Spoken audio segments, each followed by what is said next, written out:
Hey everyone! Before I get stuck into this video, I wanted to let everyone know it's MakerCast weekend this coming weekend. So the evening of the 3rd for everyone around the world, except for me, it's going to be in the 4th, early in the morning. This month it's being hosted on my channel, and I've got some new people and some old people joining me. There's 6 of us this time around. Check out the link in the description below to find out more about who's going to be on the actual MakerCast this month, and I hope you can all join us. Anyway, on with the show! It's been a while since I've showcased my laser cutter, or even used it for that matter. We've just come out of winter, it's been freezing cold in my garage, so not a lot of motivation to actually stand out there in the freezing cold. I've also been working on other projects that just didn't require any laser cutting. Now that summer's finally here, I'm much more motivated to come out and work with a laser cutter.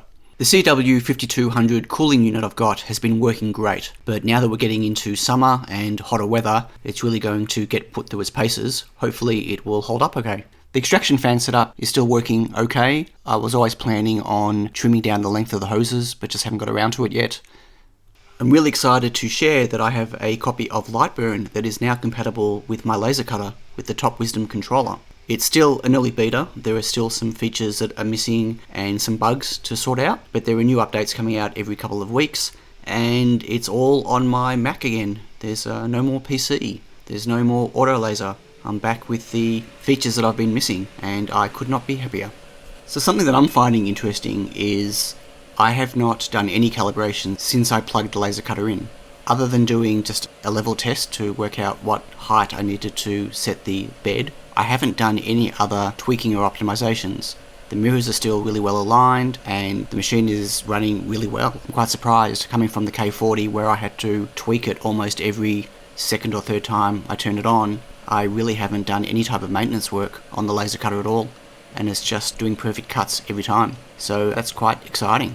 I have had to open it up and obviously clean it out a few times. The tray on the bottom was filling up with lots of acrylic and wood scraps. I do have quite a few laser cutting projects planned that have been on the back burner for quite a while. Now that I'm completing some of these other projects, it's going to give me more free time to start working on them. I've got a whole lot of acrylic that I bought probably 8 or 9 months ago that's just been sitting there waiting for these projects. Hopefully they're not bowed or damaged in any way, and I'm looking forward to showing you some new projects in the future.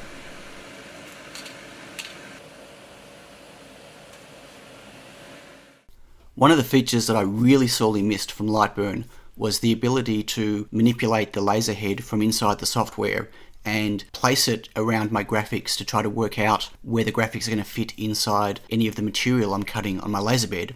This dramatically speeds up the ability to use offcuts where you want to squeeze a particular graphic inside a little bit of leftover space on some material that you've already used, and I'm so glad I've got this feature back.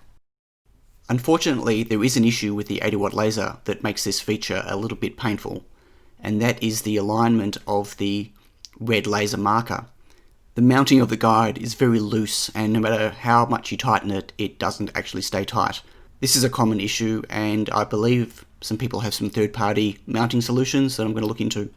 Other features of Lightburn I really missed was the intuitive layer management system, where you can set up different type of cut speeds, and whether it's a fill or a scan or a cut and a scan, and the ability to turn layers on and off both from a visual point of view and from a cutting point of view, and also a fantastic interactive playback system that actually shows you exactly how the cut is going to unfold through the laser cutter.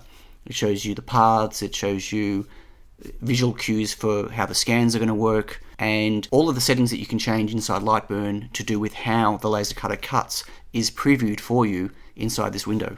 It's truly amazing. There was nothing like this in auto laser at all.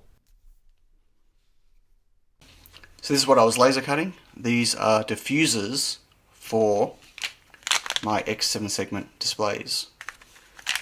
So users will have the option to use the display just like this, or have a diffuser that they can sit over the top and screw into place with the screws provided. So every pack will just have one of these inside with the protection left on, so you'll be able to take it off yourself. So overall I'm really happy with the laser. It's cutting really nicely, nice clean smooth cuts.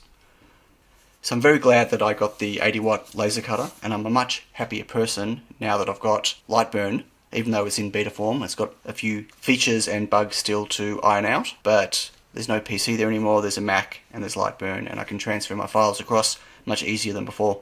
So that's it. Thank you for watching. I will catch you all later. Bye.